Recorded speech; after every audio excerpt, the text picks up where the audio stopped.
soft flicker of candles and torches overhead, lighting the walls of a great stone hall. We see students of varying ages all gathered in this space into 6 groups, each with a uniquely colored robe. Magnus, as you look around, you recognize the white robes of the abjuration students, the dark brown of the conjuration, sky blue of enchantment, the crimson of evocation, forest green of illusion, and the pastel orange of transmutation. At the front of the hall is a dais where the professors stand in a line, flanking on either side the headmaster, Rykard Faindesh of Vindovir University. Not looking much younger than we had last seen. He's got messy, wispy white hair and a plump nose with small glasses perched at the tip of it, hunched with a frail frame. And at the foot of the dais, we see one lone student whose robes are wholly unique. Magnus, how old were you when you officially became Mage Fisker of Vindovir University? And what color are the robes of divination in the newly minted School of Magic? How old were we when we left? I was 8, is that right? Mm-hmm. I believe when you went to Lochvarran, you were 15. When you left Lochvarran to go to Caldron Moor, to the university. Okay, so I would be at least 15. Mm-hmm. Probably better to roll a d4. What's my age again? By Yeah. Blink-182 starts by. 17. Okay, we see a 17-year-old Magnus Fisker. And what color are the robes of divination? Was there a gray robe No. in any of that? So I think gray. Excellent. Maybe even silver. Is there silver? Yeah. Let's do silver. Yeah, I think it's like a sort of a dark gray with silver trim. It feels very Magnus. Congratulations once again to Mage Fisker of Vindovir School of Magic, our first ever divination specialist. And cheers and applause roar through the hall, bouncing off of the stone walls, green garlands that droop in semicircles symmetrically down the hall on either side. There's a feast and a celebration. We see as there are large roast bird animal hybrids of varying kinds on the tables, most of which have about 4 legs and 2 wings each that are all being pulled off and shared. Are turduckens just like... Yes, yeah. Perfect. And as the evening grows later and many students have gone off to bed, we see Magnus under the light of the Sparkwinds in a courtyard that's filled with herbs and flowers and plants that are used for various potions and concoctions, that many of which have actually been sent to Magnus by Arixovir from Lochvarran, that have then been planted and cultivated in this space. Mm-hmm. As you're standing there kind of looking up at the Sparkwinds and down at your new robes, you hear footsteps behind you as Headmaster Rykard approaches with a glass of wine in each hand, and he hands one to you. Oh, thanks. Once again, congratulations, my boy. He clink glasses and he takes a deep drink.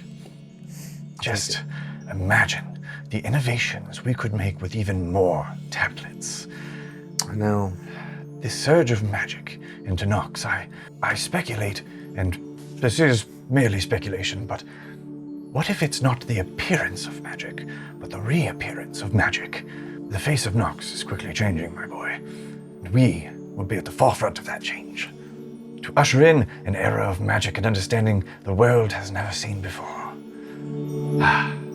It's all thanks to you and your impeccable luck in finding that tablet. Mark my words, young mage. Together, we will change the world. Hopefully for the better.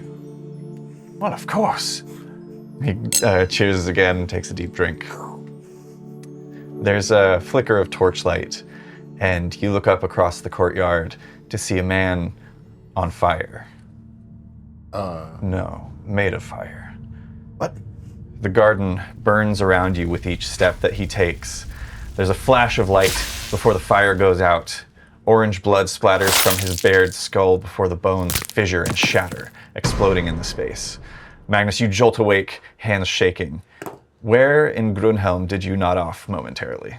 A rock outcropping, like just away from town, so I could get away from whatever was happening. Yeah, you're sitting atop a stony structure that has a harsh cutoff on the side and does not match the stone or ground that it sits next to.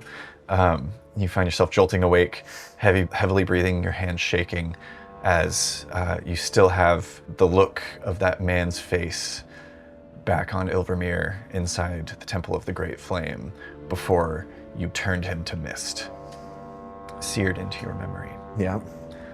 Last time, you stayed up for 5 days straight, and you failed your con check on day 3. So you should have made the next 2 with disadvantage. So I'm going to have you roll 2 more con checks to try and resist sleep and exhaustion. All right. Am I rolling those with disadvantage? Or just, am I just re-rolling? These are the disadvantage rolls. Oh, so okay. It was a DC 10, so if either of these are lower than 10, then you will take another point of exhaustion. 18? You can't take Very him down. good. 15. Excellent. Wild. You're gonna have to come up with like a different punishment for Magnus not sleeping.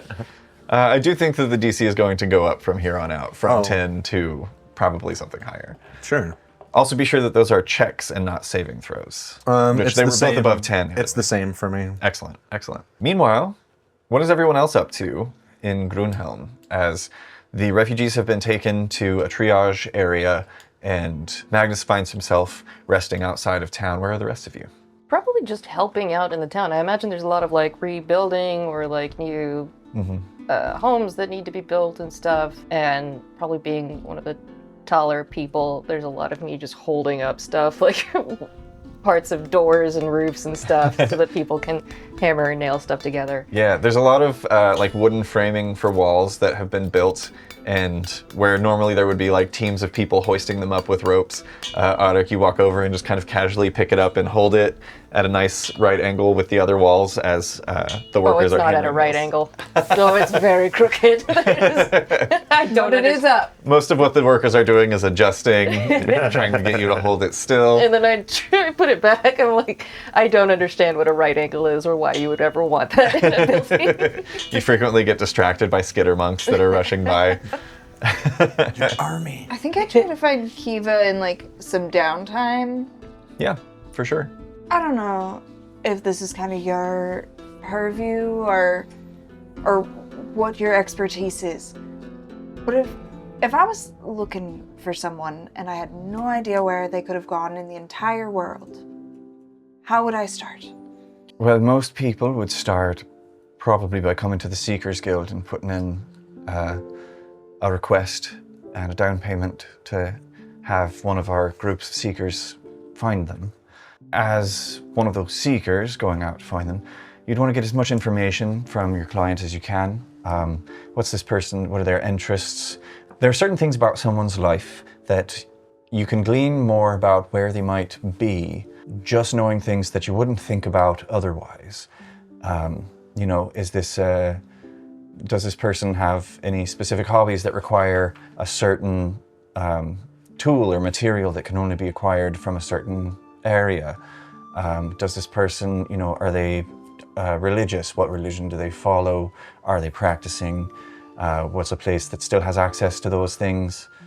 I would look at what this person you're looking for is interested in and what is important to them, and then think about geographically where those things could be found. And if that's all you've got to go on, pick one and start there. Good. Thank you. That's the job. That's what I do too.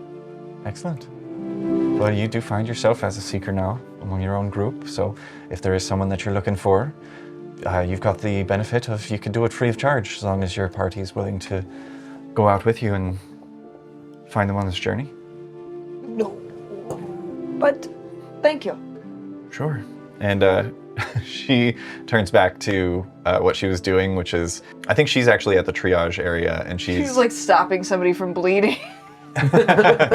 No, most people have, received proper medical attention by this time. I think a lot of them probably got healing from you and Arik Sauvier on the journey, on the ship, except for those who weren't accessible on Bromthier's hands.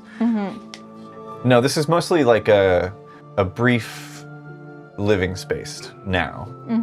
Less so for medical purposes and more so just there are cots here that people can sleep on who've been displaced from their homes. Yeah. And you're still awaiting the arrival of the Royal Army, who's said to be marching forth at this very moment. Rad. But she turns back to what she's doing and is just kind of like assigning beds to various people, overseeing more cots that are being thrown together with canvas stretched on log frames that are quickly being built from the surrounding forest. I think I just have an anxious energy and pace around a lot and kind of look like I want to be doing more, but kind of don't know what I'm doing at the moment. Make a perception check with advantage. Oh, bad. 5. 5. You feel this sort of like tugging at your perception that you've grown used to at this point, and I think you've realized at this point that it's kind of the feeling that you get when Sonder is feeling a little restless, and it's not so much saying like look over here as it is saying move a direction, and it changes frequently. And as you're just kind of like trying to ignore it, you're like pacing back and forth, and as you turn around, you kind of like start as there's a young woman standing there with arms crossed, and she has sort of greenish skin and horns that curve like ram's horns, as you recognize the long, thick hair now tied up onto a large bun atop her head. Rinevale Helvig, standing there looking at you appraisingly, trying to kind of get your measure. Tall. Comparatively, very tall. She's maybe like 5'3". Middle. Has a pretty strong build, especially for somebody who most likely, hasn't been getting proper nutrition for some time. But she just kind of looks you up and down. You got somewhere to be? You all right? I'm fine, feeling much better, thanks to all of you. You stood up to Maeve. Why? It's not much of a decision to make when people are being burned alive. I wish the other people of Canterville felt similarly as how you did. It was about time someone else stepped up. She holds a hand out. Make another perception check as you shake hands. With advantage. Oh, nat 20, so 21. Oh, shit. You notice as you shake hands, there's almost this spark of like when someone shocks you and there's that sort of static charge. Just for a moment as you shake hands, and you feel that tug again coming from Sonder, but this time you can't fight it. It physically moves your eyes as you lock on to just a little sliver in the blue ribbon tied around her hair. Looks very familiar to you. Like from when I was a kid? For a brief moment, you're brought back to the woods when there was a strange woman who offered you 3 gifts, one of which was a ribbon, but you chose the stick. Stick, yeah. Do you not get a high on Brody? Nah. He's not into her. She doesn't have big enough tongue. I mean, she's in her early 20s. Oh, okay. How anime are we talking about them pillows? She's got more of like a sleek build, actually. She's like a sleeper build is normally where it's like I said sleek. sleek. Yeah. I thought you said sleep too. And I had a whole different. That's like when you're actually jacked but you look skinny with clothes on. I'm like, the titties look small with clothes on, but if she's like, fuck. Like an airbag in a car accident. She got sleeper titties. Airbag titties is the word. No, there's a certain Thrower, not a shower. there's a certain fit hourglass to her figure. Woo! Seal. Yeah, we're aware.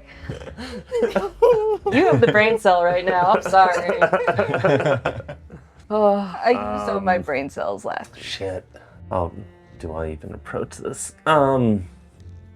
She kind of like pulls her hand away from yours. Kind of like waves it. She's like, "You all right there, big man?" You, that ribbon. Quite peculiar. Could say the same about that sword. She motions at Sonder, and the eye blinks as you kind of like look down at him. It's a really wet sound. What do you mean? Just fiddling with things. Sonder goes, "Ow!" She like poke his eye. With what? A tattoo. Yeah, all, or like open wound tattoo-y kind of thing, right? Oh, like scarification. You have the scar on your palm. Yeah. Mhm. I show that. What's this? Not, oh, nothing. So, we've got maybe the same friend? No? I didn't choose to have a friend. I chose the ribbon. And she turns and walks away. What was the ribbon? Meanwhile, Some other class, I don't know. you hear a fanfare of horns blaring in the distance. All of the construction stops. Magnus, even you hear this. Magnus, you probably saw this before most others as you're a little bit outside of town, probably still poring over the tablet. But the horns call your attention and you look up and you see a small fleet of soldiers approaching on foot. And they carry these large banners that wave in the wind.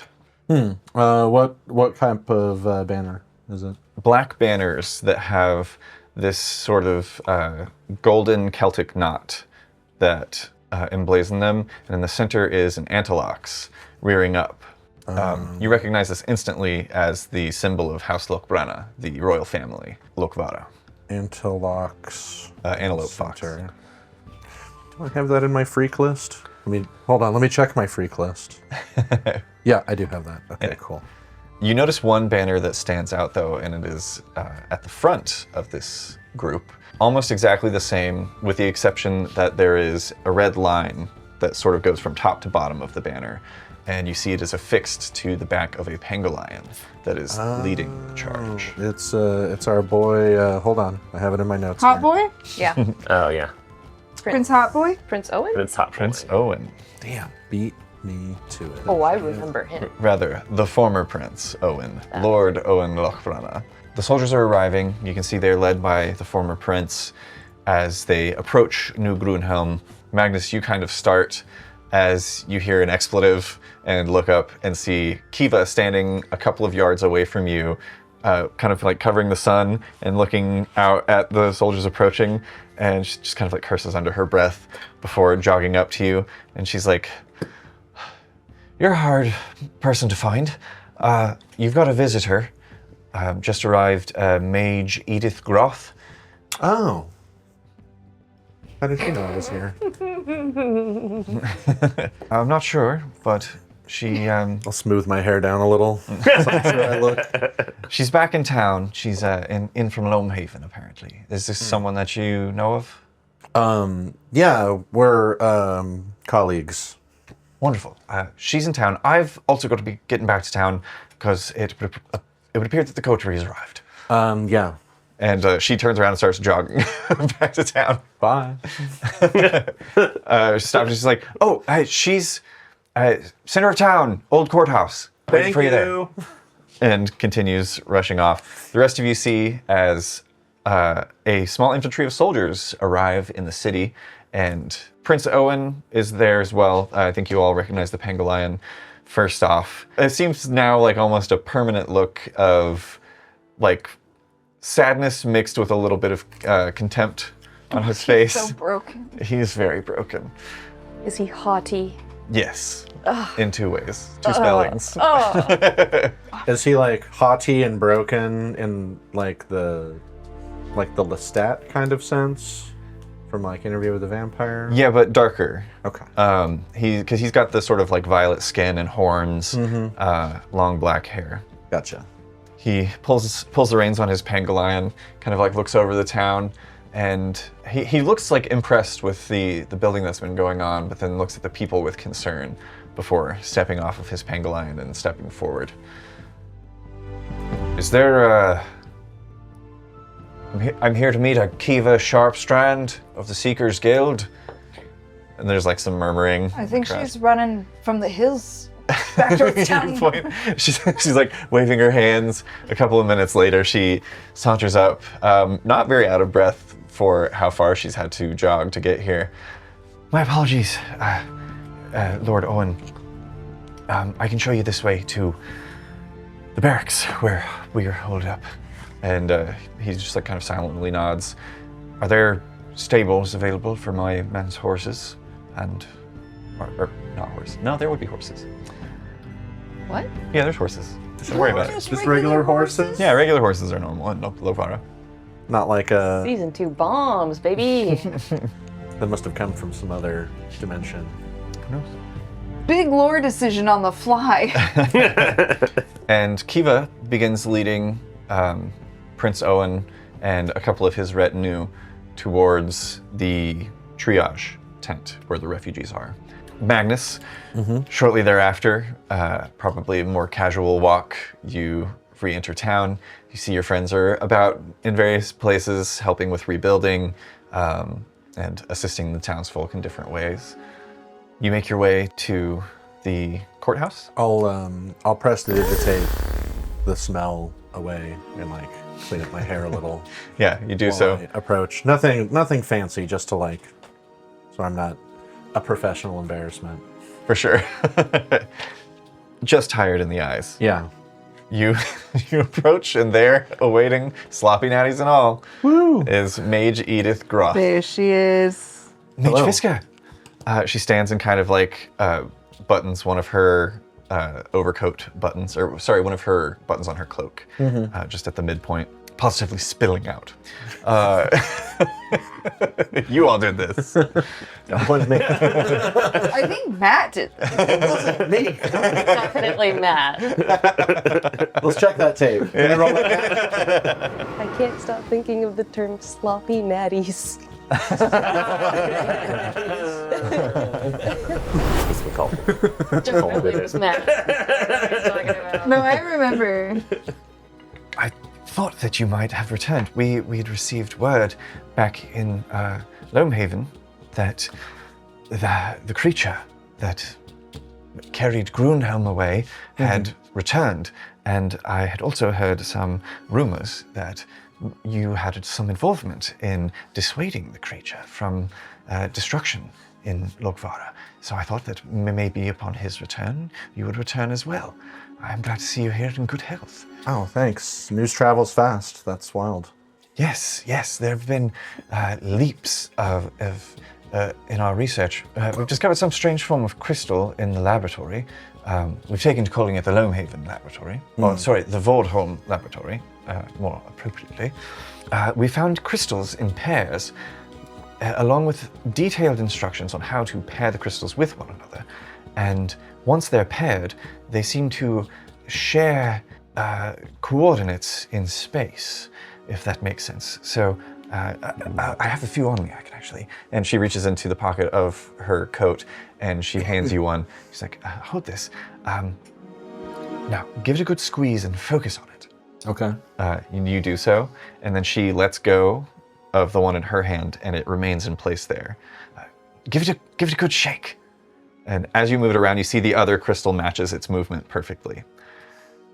We thought this was absolutely fascinating. Now, if I give this a squeeze, and she does so, now this one has control, and you can feel as it like moves your hand around, with more force seemingly than she would have to move it with. This could be used for distance communication, depending on how far away they can work. Yes, that is precisely how they're used. And they seem to have no limit. There's no loss over distance that we've found yet. I sent one back by post to Caldrunmore to Vindavia University. We've been able to exchange our research by way of connecting the crystals to a quill, which we then also have. This was a recent discovery after some words with a ship that was in the port. we have also now paired 4 crystals together so that we can pair them in the desks, the writing desks as well, so that if you have parchment on your writing desk and you put 1 crystal in the quill, there's a pair somewhere else, and when you give them a good squeeze, and you can then write a message, and the other quill will write the same message. It's truly fascinating. But the writing desk was moving and the quill was not when one of our couriers was on a ship, so we did have to adjust things, so now the writing desks are stable in space as well. Fascinating. So many fascinating things that we found in the laboratory. Can I have a full list and possibly any inscriptions that you may have found on them? Certainly, yes. More journal entries and records were found that had been penned by different scholars from the laboratory.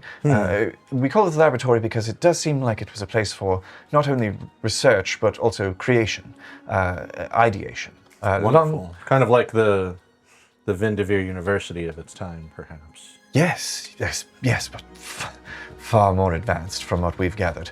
Sure. Well, we're, still new. Yes. Long ago, from a time that used seemingly a different calendar and day-month system altogether, Lochvarran was a nation known as Vordholm. Much of their society seems to have revolved around ancient magics, from simple tasks like heating water all the way to advanced lighting and irrigation systems. Most of these systems were damaged or destroyed during the seismic event that destroyed the lab, but the mapping of the lab shows an interesting correlation. And I theorize that it was not a seismic event that destroyed the lab, but an astral one. An astral one? Yes, and she pulls out a map of the lab, which I don't have with me, but she overlays it with a map of Lochvarran, which I believe you have present, if you'd like to pull that out. Sure. Interesting that you chose to print that off. I mean, I've had that. Oh, hell yeah. The whole time. Nice. I was marking locations like as we went to them. Matt knows how to play this game. She overlays the map of the lab, which you see is a good section of Loamhaven and even outside of Loamhaven. And it overlays almost perfectly with the mountains and the landforms of Lochvarran. Now, think beyond the individual lochs, islands, and landforms and look at it as a whole. What do you see? I'll tell you what I see. Sure. Craters. Interesting. Yeah, those could be craters. It's as though the Sparkwinds themselves rained debris down from the heavens. This is just a theory. I'm still collecting evidence, but there are still miles of laboratory to uncover and explore that we've not even mapped yet. We've also discovered that many of the rooms that survived owe their survival to the thick layers of lead that surrounded them. We're not sure what the practical purpose is for this, but we have found that the Farquills don't seem to communicate with one another from inside the laboratory to outside, specifically in these leaden rooms. So perhaps there could be some sort of blockage that could stop arcane communications or something. We're still trying to study the arcane properties of lead, but it is quite difficult. But I've gotten distracted, and she rolls up the map of the lab. That's not why I'm here. So, but I've got a good look at that map while she was showing it to me, right? Yes. Okay, so I can draw it back out later if I need to. So I've heard that you were somehow connected to this stone giant. Is this correct? Yeah, he's a friend of ours. Excellent, excellent. When I heard it had returned, I came to investigate, to see if you had returned as well. I'm so glad that you're here, and to hear that you are friends with the creature. If you could we get a sample of stone from the creature?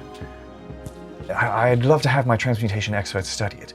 If you have an in with the being, perhaps you could collect it for me.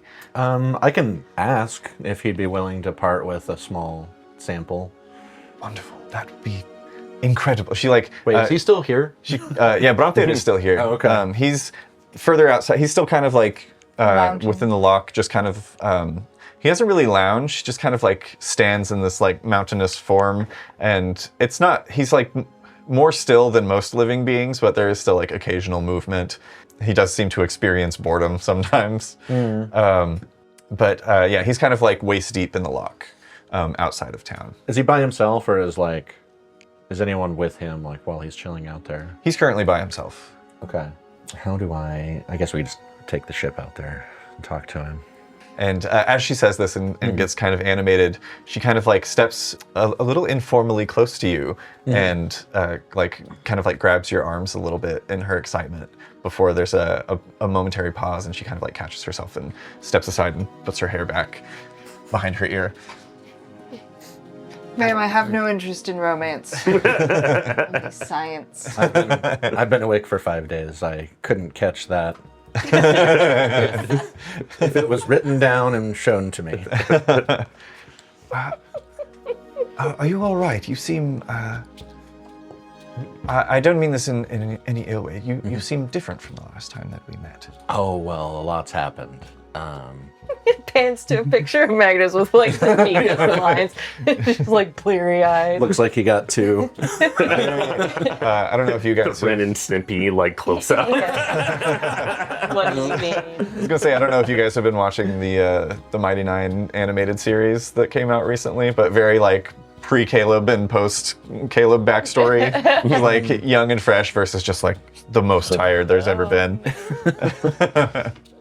Well, we had to do a lot of stuff back on the island, and the journey back was long, and I've been working since we left. Back on which island? Were you in the northern lock? Oh no, we went back to Ilvermyr. Oh. Well, I'm glad that you're still here amongst us. I've heard horrible tales of the things that went down there. They're all true. Well, I don't know if that's true, but there was a lot of bad stuff for sure. Yes. There were like tree monsters and evil cults. He killed a dude. Thank God brother's not here. We had to do some hard stuff. I almost died. Horny is Edith getting? This time she actually does just take your hand. Aw, friend. And she's like, I'm so sorry that you had to go through that. Yeah. Did you find what you were looking for? Yes. And more. Excellent news. But, you know, there's a price for everything. So. That there is. And you see that's a similar, like, sort of hollow look behind the eyes as she kind of looks down. You don't know what other things have been uncovered in her studies in the Loamhaven laboratory, but apparently it hasn't all been great news. Why don't we compare notes? I still have some... I still have some identifying to do on some of the artifacts that were recovered. Yes. But I would definitely want to know like any notes, any inscriptions, anything like that you've uncovered in the laboratory since we were there last. Certainly. And she begins taking notes out of her robes. Oh, she got it all with her. Great. I don't know if I have all my stuff on me. Holding. I forgot. They're not damp, they're warm. And you guys begin comparing notes. Which of these items would you like to identify? Alchemy jug, satchel, scroll, and ruined sword are all the things that I can do a ritual to identify them. It'll take 10 minutes each, yeah. So. Which, I mean, you've got time. Yeah. So something interesting as you identify this item, you trace all of the rooms and you get the same information that you did about the one that you investigated at the dig site here in Lochvarran. It's ceramic and appears to be able to hold a gallon of liquid, and it weighs about 12 pounds, whether it's full or empty. And even if it's empty, when you shake it around, you can hear sloshing inside. But things get weird as you get the information of the different types of liquid that it can create. You receive all of these things, 8 ounces of acid, ½ ounce of basic poison, 4 gallons of beer, 1 gallon of honey, 2 gallons of mayonnaise. It's ridiculous. Quart of oil, 2 gallons of vinegar, 8 gallons of fresh water, 12 gallons of salt water, 1 gallon of wine. But the thing that's odd is that in theory, you know this to be true, but in practice, every time you try to call one of these liquids into the jug, it fills with blood. Every time. So is it cursed? Is that what's going on with it? Like, is there something else that's on it, like some hidden script or in like runes or something that make it manifest that instead of the intended substances? I think that's what's puzzling you. I think you theorize that it may be cursed, but you also know that curses are a very recently discovered thing that can be attached to items, and oftentimes they cannot be identified through identifying the item. Only upon spending time with the item and attuning to it does the curse finally reveal itself. And then you're stuck with it. Yeah, and that's the odd thing about this jug, is that it doesn't require attunement. It can be used by anyone who speaks into it. It just has like a reset at dawn, seemingly. So yeah, it's a bit of a puzzle. You're not sure why. Like maybe the runes got damaged in some way, but tracing over them, everything appears to be in order. It just doesn't function the way that it is supposed to. Odd, but possibly helpful if we ever need quantities of blood for some reason. Certainly. Only this was gold Brian's. You were I just know. looking for quantities of blood. If you ever find yourselves on Thalassar, bring your cursed jar. The satchel, I think, would be next. So I'll get out my wand with its little pearl and Yeah, investigating the satchel. make the runes visible so I can catalog them.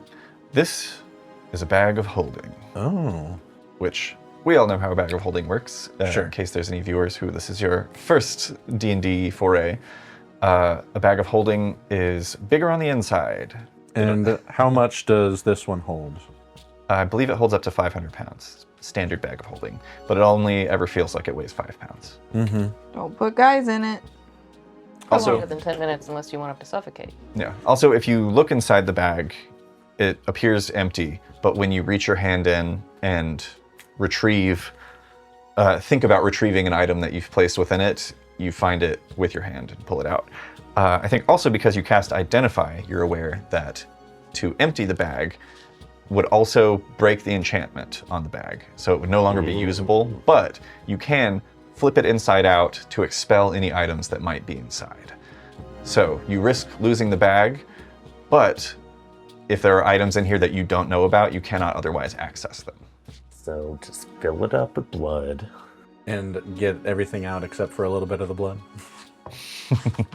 Well, if you try to put 500 pounds of blood in there and it doesn't take all 500 pounds, then you'll know that there is something in there that's taking up some of that space.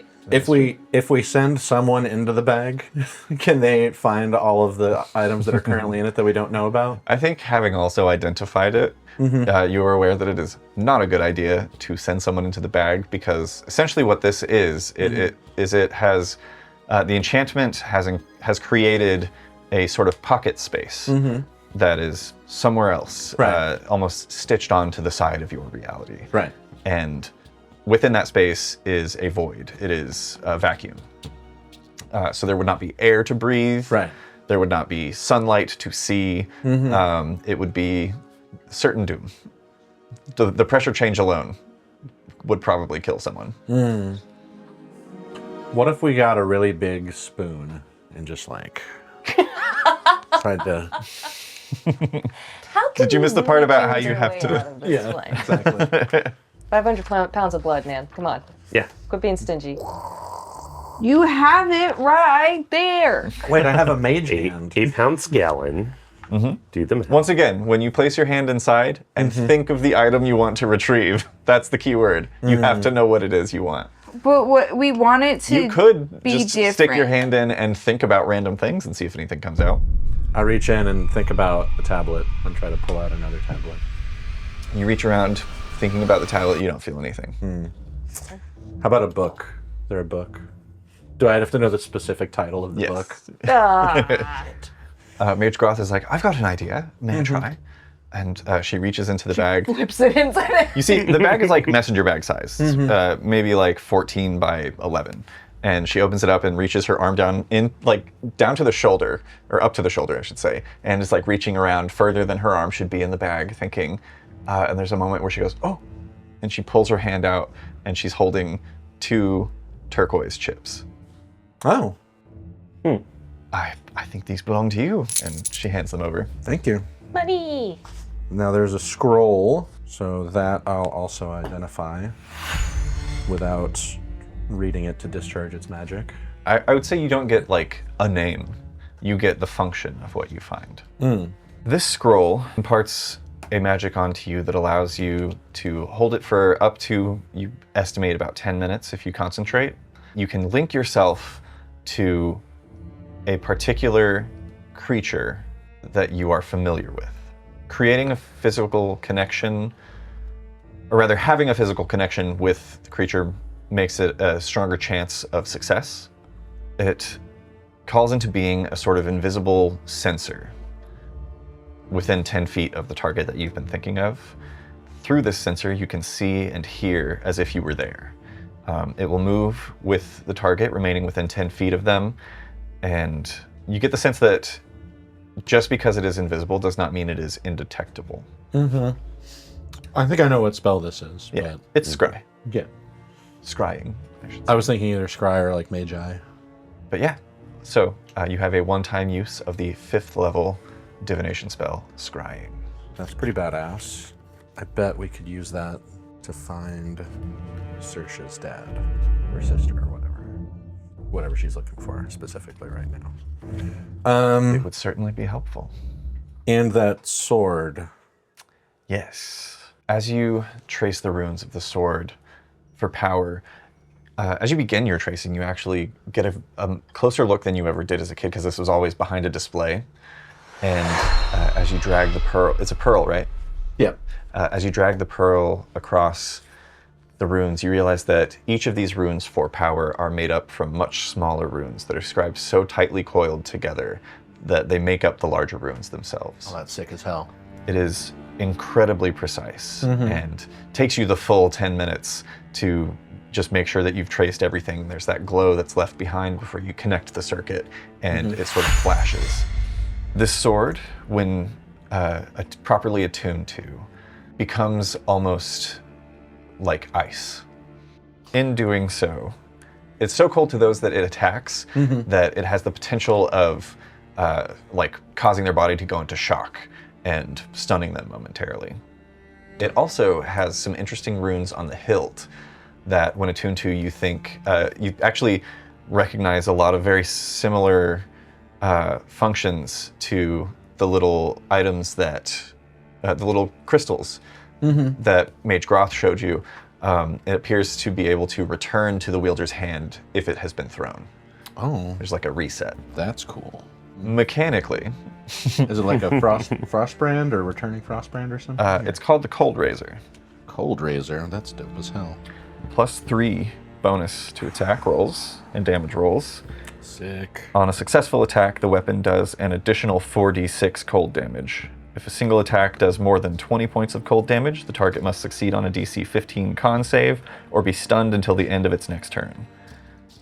This is a powerful ass sword. So it's Yeah. +3 and +3 to hit and damage, and it does 4d6 cold. Yeah, you immediately recognize that this is a legendary item. This is probably the strongest magical item and the strongest, most clear runic inscriptions that you've ever encountered. And this is that one that we always saw in the display case when we were kids, right? Yeah. Cool. I wonder who will be best to give this to Ice Wizard! after I study it. Ice Wizard!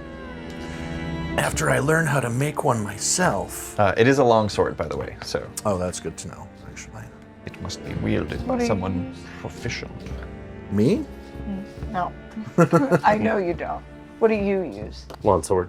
Yeah. I was gonna say, you already have one, so. I got a family axe. I'm good. Are Big you hammer. and I was like, are you married to the hammer concept at this point?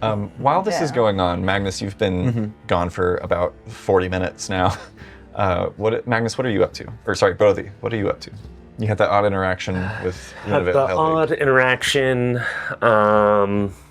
guess, I don't know, what are y'all up to? Like, so you're helping people? Usually. Yeah. What are you doing? I'm usually helping people, but I'm also trying to keep an eye on Petra to make sure. Like, I don't want him disappearing. We'll probably Basically, wander around and try to find. it's probably just me, just like telling you to hold this thing and then never coming back for it. Yeah, it's like, why am I holding it? Are you just kind of like keeping an eye on Petra from afar? Yeah, I think I check in with him every once in a while just to like see what it is that he's doing and like if there are any plans that he has to leave, because I know him and Bromthir said that they were, well, Bromthir said that they would go soon. Yeah. How's he seeming like mentally? Very dissociative. I think most of the times when you find Petra, he's staring into like a different fire of some kind.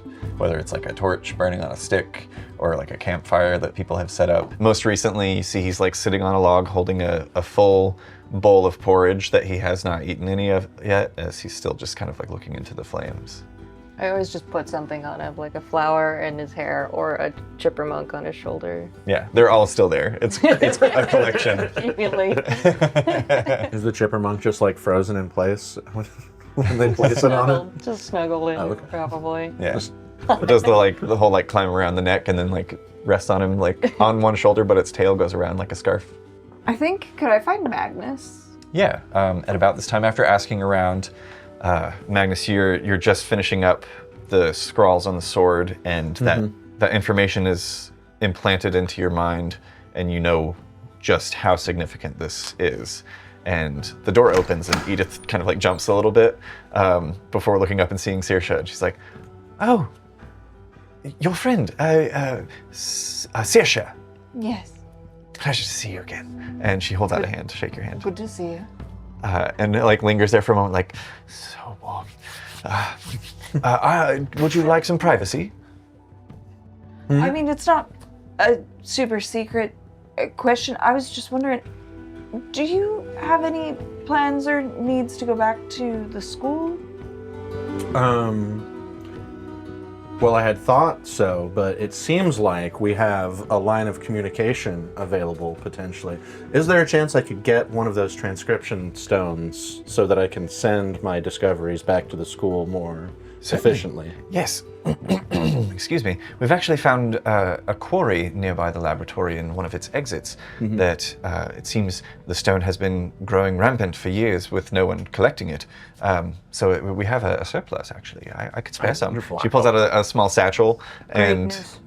hands you 4 of the stones. Would you like to build it yourself, or would you like me to get you a far quill put together?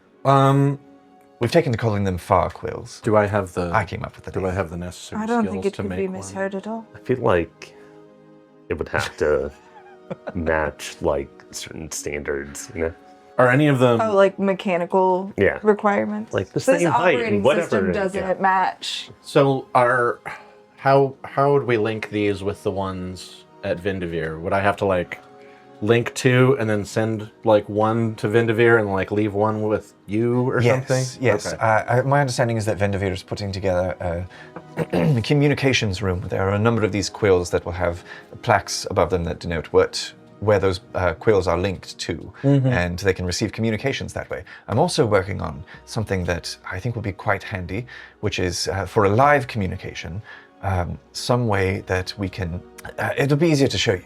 And she takes out a couple of them, and you see she pulls out this small sort of like sgraffito, it's just like a metal pen that instead of ink is just a sharpened tip of metal for scribing. And you see as she scrawls some little runes into each of them before holding them together and showing you the ritual that she's done before. She draws a circle on a piece of parchment, puts each of them in their place, and there's a little flash of light as she activates the magic and sets them down. And she's like, "This way." And she touches one of them, and as she places her finger on it, the other one you see starts to flash with light inside. That way, you can sort of warn someone that you have a message for them without just having to write the message. And you can also indicate, whether you need to interrupt them to write something while they're going. I think it will be useful and have many qualities that can be applied in different ways. I'm starting to think about how we could hook up like a tuning fork or something like that to one of them and Make an audible tone when it's time. Yeah, just have like a microphone speaker sort of situation. Yes, perhaps some sort of ringing tone to alert you. Well, I was thinking of actual auditory communication. Oh, Like fascinating. if they move in tandem, the movements could be smaller and faster. Like vibrations. Right. You'd probably need, like, strings. Maybe a can of some sort. Anyway, so you're not going back. You're not going back anytime soon? No, I don't think so. Why, do you want to go there? Nope. Why do you ask? I was just curious. If you were going, I might go, but if you're not going, then it's fine. I mean, we're comparing notes, and when we're on the same page, then, we'll need to figure out somewhere to go. I do need to be getting back to the laboratory investigation probably by the morrow. Well, here, let's link one of these with yours. Yes. And then we can stay in I'm touch. just gonna slip out of the room. And yeah, I've got the information I came here yeah, for. and she does the same scribe onto the one that you have. Is one of these already linked with Vindavir, or can you have one of these No, sent? the one that is linked with Vindavir is back at the laboratory, just outside. But I can send one for you by mail if you would like.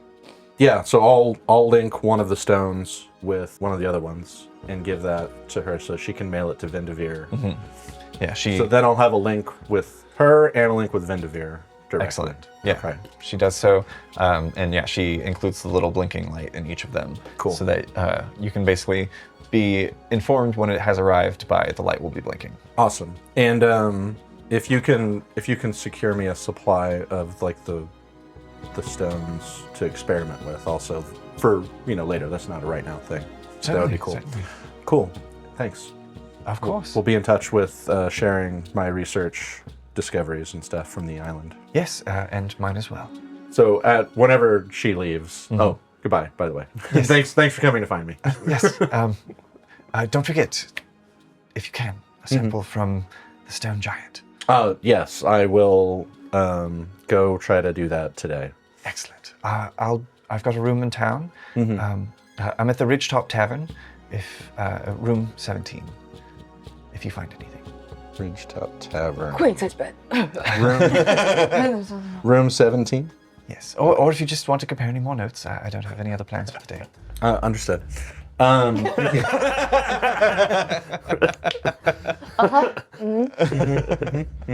So why did you want to go to Vindavir? You turn and Saoirse's gone. Did I imagine that she was here? No, Saoirse was present. Okay. Maybe you should get some rest. Soon. I'll consider it. There's a lot to do still. Right. Well, I look forward to comparing more notes with you later. Yes, of course. Thank you again. I'm going to go see about a stone guy. I'll be back. Well, I'll be around. You step outside. Oh, something I forgot in the recap before we started was another piece of information from Bramthir was something about Thyrus going into the Shaded Vale, which was a forest in Calamore. Yes. That was some information that Arik got. In the south of Calamore. Did I talk to you about that? No. You guys haven't talked yet. Okay. Magnus, you exit the space back into the bustling streets of New Grunau. I should find the rest of the group. Or maybe I should just go to the ship. I'm having conflicting thoughts. No, I'm going to go find Eric Sevier. Easy to do.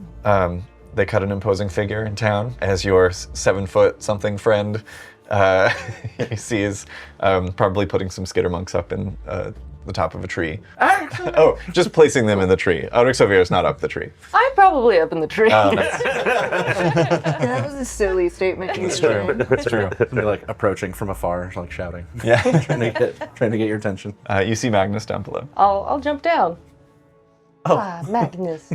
That was a big drop. Yes, I'm also around, right? Yeah. Yeah. Why not? Pile of stuff in arms. Yeah. It's all that stuff. Pine cone. It's like nothing of importance whatsoever.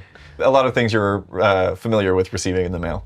Oh, okay. Like, Gotcha. a few little herbs that like, oh, that might be if you grind it up and dry it. And then, yeah, a lot of pine cones. A pretty rock I found. That is a pretty rock. Tip of a skittermonk tail. Oh, Oh. It fell You off. didn't take it off. Yeah, you found it. okay. I was wondering if you were busy, and if not, could we go talk to Bromthier? Because I was wondering if he would give me a piece of himself. I know it sounds weird to ask, but he is made of rock. He might not miss it. I don't know. I'm gonna look around, obviously not having been doing anything but putting those things on the top of the trees. Like, I've kind of got like a lot going on right now. just like some stuff, but I can put it down. Yes. Go back to Bromthier. I really appreciate it. I clearly, like, you've got some stuff going on, and I hate to interrupt, but... The chipper monks are sleeping. They're just fully asleep at this point. Put more stuff on Brody. I see his arms, like, loaded to the max with Sorry, stuff. I say nothing when you drop it all. I say nothing about the bag that holds, like, unlimited stuff. As you guys begin making your way towards a little ferry to head back out towards the ship where Thalos and Finley are still staying on the ship where it's docked. Saoirse, where do you head when you leave Magnus's position? Would agree to do whatever I asked. Alvy. I think I'm gonna go hunt down Alvy, who's probably doing fine. Yeah, you see as he's just handing a bowl of porridge to Petra. Saoirse, Hi. hello. Quick question for you. What's up?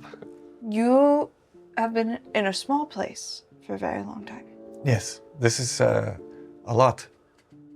It's very green here. Okay. Right.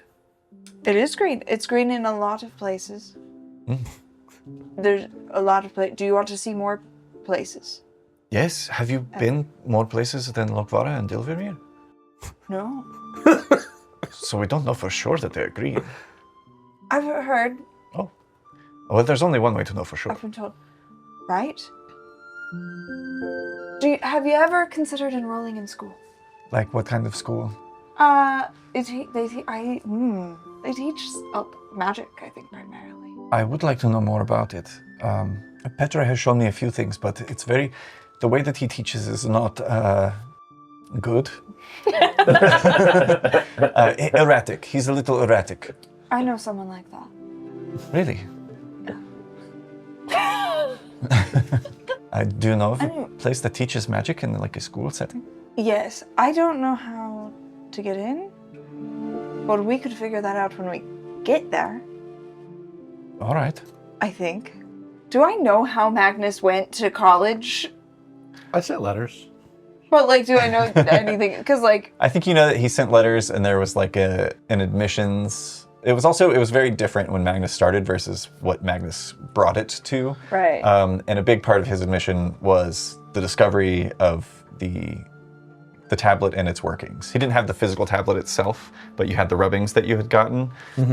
And basically sending those off with instructions of how to read them were what gained you entry to the school. It was like, oh, this is very important research that you have puzzled out. Yes, come teach us, basically. Come do your research here. All right, here's the thing. I don't know how to get in. Period.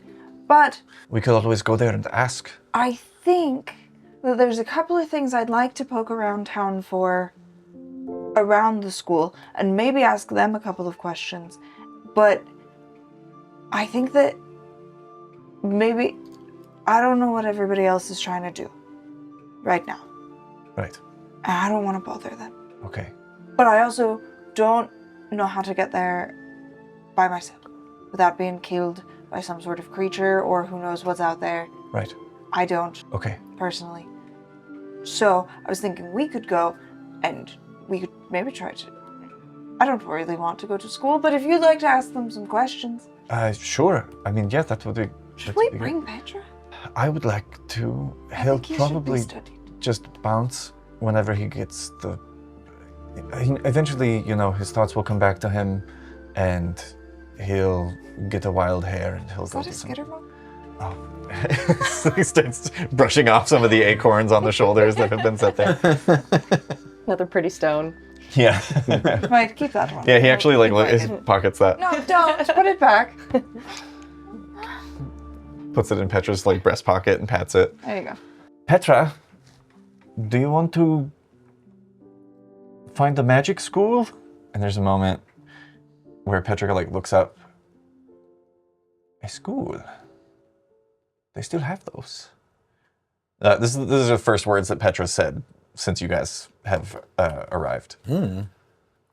Yeah. Uh-huh. I would very much like to see this. Okay. Rixavir would probably like to go wherever Petra is going. So, That's me. right. We don't. Are we speaking in the third person? I was talking to... Has Saoirse asked their friends what they want to do? Let's go talk to Saoirse's That friends sounds tense. because they have the boat. Well, we could walk. Sure. Walk? Right. Oh, it's here in Lochvarran. Let's go talk to Saoirse's friends. And Petra grabs you by the wrist and Alvi and just starts pulling both of you along. My Instantly, heels are dug into the ground. instantly more characteristic of the Petra that you know. The rest of you, you arrive at the ship where it's docked, and Talos and Finley are there. Finley pops up. Ahoy! What's shaking? What's the plan? Can we go visit Bromthir real quick? Out in the middle of the loch? Yeah, I don't see why not. You up for it? And Talos is like, yeah, sure thing. All aboard. The voice comes out, he looks up, and you see Petra, very quick pace, almost dragging Saoirse. Alvi's running to try and keep up. As he's coming down the road very quickly.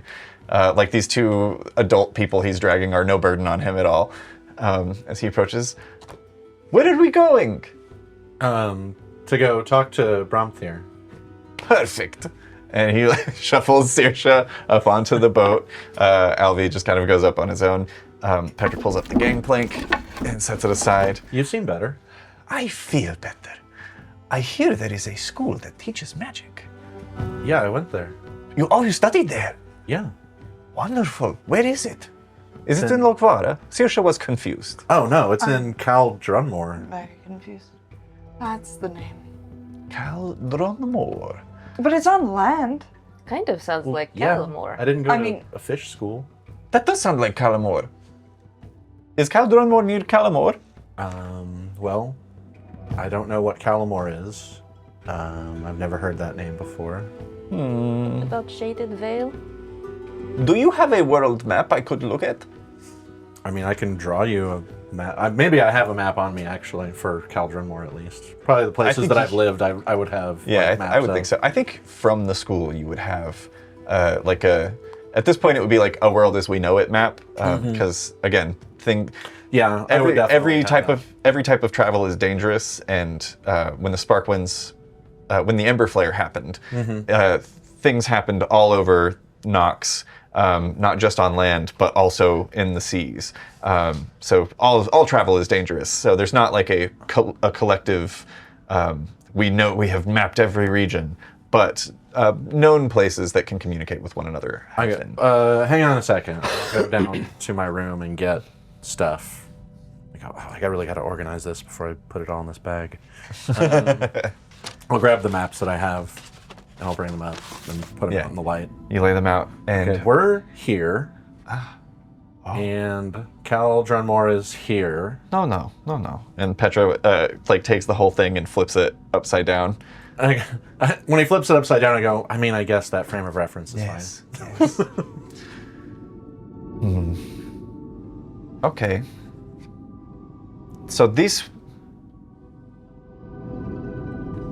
is Vordholm? Well, we think that well, I say we. Some scholars think that Vordholm was here because of some labs that we found, and I point at the spot where the dig site was. Does that make sense? Make an insight check. Anyone who's present and curious. I'm very curious. Oh wait, why did I roll 2? I don't have advantage on this. 23. Nice. Nat 20. Ooh. 17.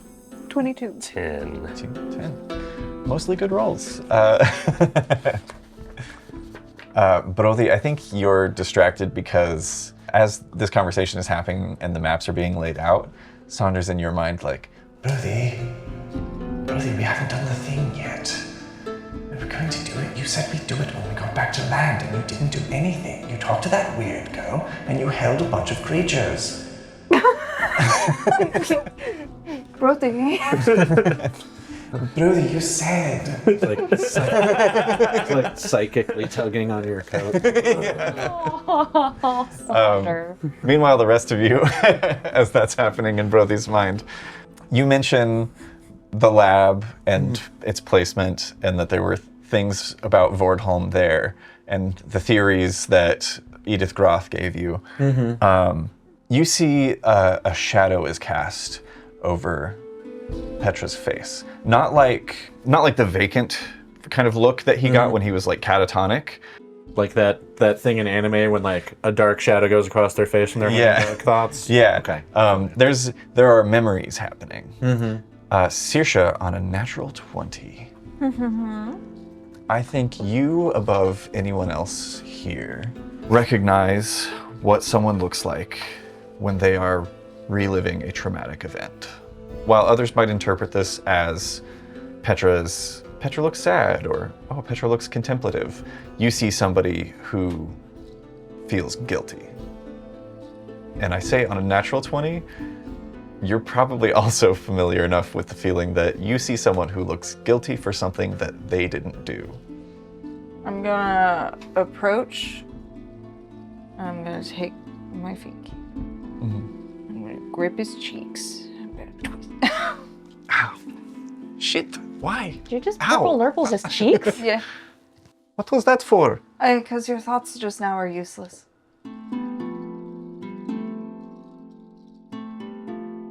I couldn't put it any better way. You were right. Okay, so if this is Vordholm, if this is Lochvarran, and Vordholm, Calamor would be here, and he puts a finger down on Caldrunmore. It seems like they really fucked the name up, though. Well, it's been a while. I guess. We've got like whole different languages and stuff now. Yes, I have noticed whenever people are like, "What's today?" and they say something, and I'm like, "What the fuck are you saying? That doesn't make sense." Yeah. You guys got days wrong. I'll be like, yeah, it should be, and I'll say like the days of the week in ancient Noxian, but everyone's saying Monday, Tuesday, Wednesday. Yeah, whatever. I don't get it. Wednesday, What is December? Stupid. Freya's Day. Kind of like the Ruinmore and Irons. So we're going to Caldrunmore, to the magic school. Well, right now we were gonna go talk to Bromthier, but you guys I love wanna, Bromthier. you guys wanna go to my school? I would love to see it. All right, Why not? sure. I mean, you can see where we planted all the stuff that you sent me all the time. You planted it. Well, yeah. I didn't just like. It was I didn't go. I mean, To each their own. it's kind of like that because we went. It was a little more deliberate. Yes. Did you send plants with actual roots? Growable plants. Shrugs. We made it work. I'm amazed by all of that. I've got to say, though, at least having the ship, much easier than the swimming. Were you swimming places? Just the once. From where to I where? got tired. Well, I was on Ilvermyr, and then I swam for a long time to some island. I don't know the name of it. I don't think it was there last time. But it wasn't what I was looking for. I was confused. So I swam back to Ilvermyr, and then I was there for a while. Can you show me on this map where that place you swam to was? Sure. And he looks at the map of Lochvarran and up towards where Ilvermyr is. Again, I was swimming, currents, couldn't tell you exactly, but probably in this area. And he just kind of like circles a little space that's maybe like 20, 30 miles off the coast of Ilvermyr, to the east. Is that something we would know of, given that our parents were like fishermen? I think that is too far. Okay. I don't think they ever had to go 30 miles away from Ilvermyr to fish. That's fair. An unknown island. Let's go talk to Bromthir. Yeah, let's do that. Can we go there now? I just kind of like ask generally to people who do stuff. Talos is like, sure, as soon as we weigh anchor, we can head out. Awesome. Are we waiting for anyone else Well, to get come on up it. the gangplank? Finley jumps into action. You all kind of go about to your places, getting the ship sails unfurled. He makes a heading, and you guys sail out. Takes you maybe like 5 minutes to get to Bromthir. You see Petra holds his hands up, and those symbols on his palms glow. There's an eye, and there was something else. A snake? Oh yeah, the snake with wings. Yeah, he holds his hand up, and you see there's a little bit of a flash to those as his voice booms out much louder than normal, and he goes, Bromthir! Oh my god. The giant then turns their perception down towards all of you, and there's a couple of waves as he kneels down. Talos and Finley scramble about the deck to keep the ship where it's supposed to be and drop anchor as Bromthir kneels down to kind of looking down from you from above. Is he close enough that like we can talk to him normally, or are we going to Yes. rely on? Okay. Yeah. Glad to see you, better spirits. Yeah, I feel way better. So what's up? Everybody wanted to come hang out with you. It's like, Tis not. This guy wanted the rock. Could I please have a tiny piece of rock off of your body, if it's not inconvenient or uncomfortable? make a persuasion check with advantage. I'll tell you this is a difficulty of 15. 20. 20 is great. First of all, in science, anything is possible. I think there's a moment of understanding that even Magnus doesn't have, as Bromthir slowly nods. You hear the rumbling of stone as he says, No, you asked, and I give it to those right awakening. and he reaches up, and you see as one of his hands just kind of like melds into where his chest would be, and there's that rumbling of stone for a moment as it pulls back out, and small for him, but a large pillar, almost like a finger, lowers down onto the ship, and there's a small blue glowing, it looks like any other just kind of standard stone, but it just has this faint sort of bluish glow to it. Wow. This much I can offer without Thank you very much. How big is it? Like, It's like softball sized, yeah. oh, thank you very, very much. I think that Arixavir is kind of, after having met Edith Groth the first time, was kind of wary of the research that had been going on. But do be aware that Arixavir is not aware that Magnus met with him. That's true. Whenever he just said, "Can we wait?" Did you ask if we could get a rock from Bromthir? Okay. I don't think it clicked in my mind that this is what you meant. I didn't know that this is what he was going to give me. I was expecting just like a Stone. rock. Yeah. So he doesn't glow at all, but that. Okay. Are there any like runes or inscriptions on the rock itself, or does it just seem like it's naturally effused with magic? Just naturally. From the motion and the gesture. He was like pulling it out it's- of his heart. Yeah, basically. it's like he hit whatever like source of essence he has to his life. He broke off a little chip and gave it to you willingly, as thanks for righting him. Could this be subdivided? Because this is a pretty big rock. Yeah, probably. Cool. Well, Yeah, I'll rip put his that heart apart. bag. Yeah, you. And the bag doesn't get any heavier. It's actually very nice. Thanks. I wonder if we should ask him about what he knows about the past. Probably. I mean, I heard all that stuff that was going on, but I wasn't writing it down as it was going. I don't know if I would remember it enough to write it down secondhand, but I'd say you would remember it as well as you remember it. well, if we have time, I could ask him to kind of recount anything he knows about Vindivir or We have nothing but time. Vordholm Right? Do you guys or have some anything place like to that. be? Not like not in the next like 5 minutes. Do we have a place to be? I want to go to the magic I saw school. a cool tree back there. There was like a thing that some of the animals were going. I'm just gonna hold up like a seashell to Erixia. Ooh. How long does it take to sail from here to Vindivir?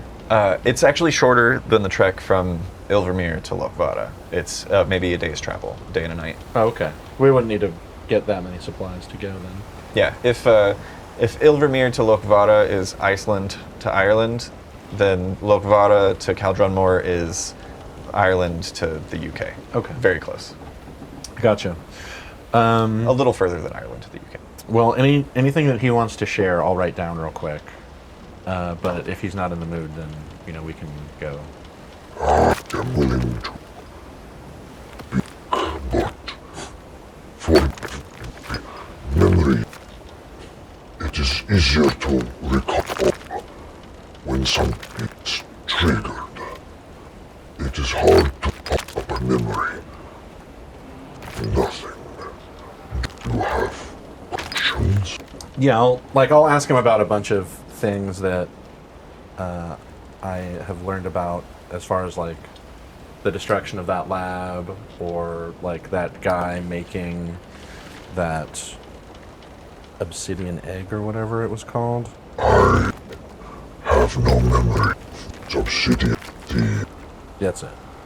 nor do I have recollection of destruction of Vordholm. Only that was destroyed. As Brumthir says this, Saoirse, you see Petra kind of fidgeting. I'm just gonna like Uncomfortably. pull on his cheek. What do you know? And Alvir is like, just only share as much as you want to or can, Petra. We just got you back. And he turns to all of you. Sometimes when Petra tries to remember things from before, it can trigger episodes like he's had, similar to when he uses magic. I'm gonna put a hand on him and like subtly cast guidance. I love that. But instead of it just being adding a d4, it's more of a like a way to regulate him while he's trying to do these things and being like, don't push yourself too hard or anything. But you're here, you're grounded. Yeah, a literal like grounding, calming presence. I like that. I'm Beautiful. also going to add a d4 to this roll. 17. Things are cloudy. I do not remember them all perfect. Valera was mad because Vordholm, they lied to her, and so and, he turns to you, Arik, and similar to the way that you placed a hand on his back, he places a hand just like on the bottom of your jaw, and there's this warmth that flows through you as you remember one of the fables. It's almost like calling forth a memory of a tale that you had heard Granny Brynja tell. It reminds you of the Trial of Dreams. And I think you all watch as there's this soft glow almost like that of the Sparkwinds as Arik places a hand on Petra's back. And he tries to recall, gets that far and turns and places a hand on her jaw.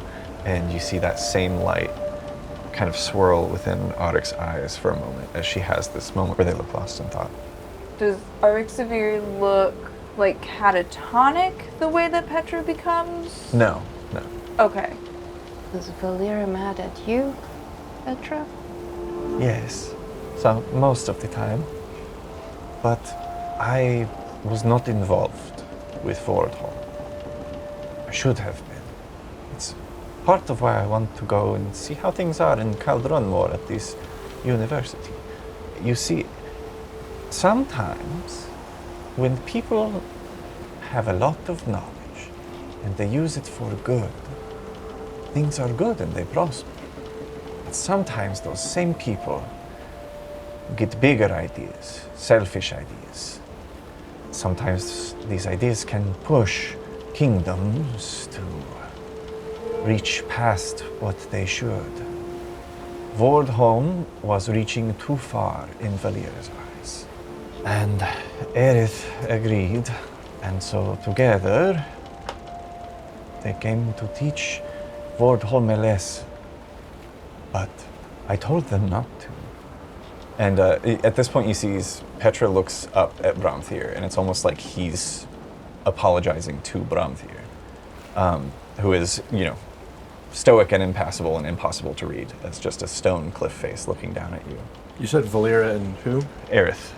Do I know that name? Aerith? It wasn't said before, was it? No, but make a history check with advantage. Okay. Oh, it's 18 on the die. That's great. So 20. Thyrus is the Runamore, and Valera is Valthara, then Aerith is Rithmira, Yeah. the the mother of order. Order and law. I tried to stop them. I tried to tell them that it was not just because, how do I say this?